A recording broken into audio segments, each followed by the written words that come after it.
Good morning students. आइए देखते हैं आज का क्वेश्चन है प्रतिस्थापन विधि से हल करें, है ना। ये 10वीं क्लास के विद्यार्थियों के लिए बहुत ही इंपॉर्टेंट क्वेश्चन है। x प्लस वाई बराबर 14 और x माइनस वाई बराबर 4, ये दो समीकरण दिया हुआ है ना, द्विघात समीकरण है, रैखिक समीकरण।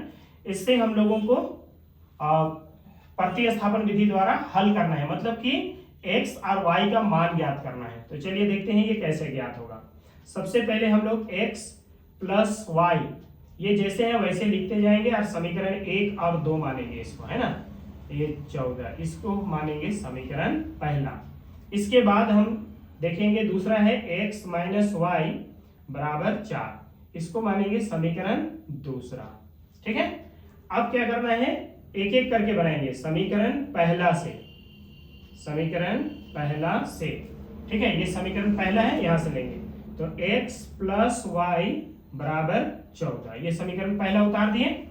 करना क्या है, इसमें से x या y किसी एक को अपने साइड में रखना है, यानी कि बराबर के बायां साइड में है, बराबर के बायां साइड में ही रखना है, और एक को दूसरे साइड में भेज देना है। तो चलिए x को रख लिए हम, तो 14 बराबर के दूसरे साइड में है, y को भेजते हैं तो माइनस वाई हो जाएगा। ठीक है, इस तरह से ये मिल गया समीकरण तीसरा।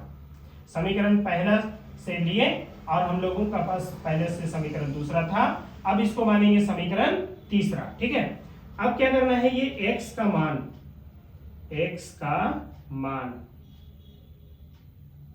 इसको समीकरण दूसरा में रखेंगे। दूसरा में रखने पर देखिए समीकरण पहला से काम किए, अब हम समीकरण दूसरा में रख रहे हैं, उसके बाद समीकरण तीसरा कर लेंगे, काम तमाम हो जाएगा। x का मान समीकरण दूसरा में रखने पर, तो दूसरा समीकरण ये रहा, देखिए x माइनस वाई बराबर 4। तो x के जगह पे क्या लिखना है, 14 माइनस वाई, उसके बाद ये माइनस वाई उतार लेना है, और उसके बाद ये 4 है, 4 भी उतार लेना है। अब आगे देखिए माइनस वाई और माइनस वाई मिलके माइनस 2y होगा। ओके, 4 तो 4 हो गया, दाहिने साइड में ही है, लेकिन ये 14 जिसको हम बाएं साइड में नहीं लिखे हैं, अब उधर ले जाके लिखना है इसको, तो लिखाएगा माइनस 14। इस तरह से ये माइनस 2y बराबर 4 से 14 घटाइएगा तो माइनस 10।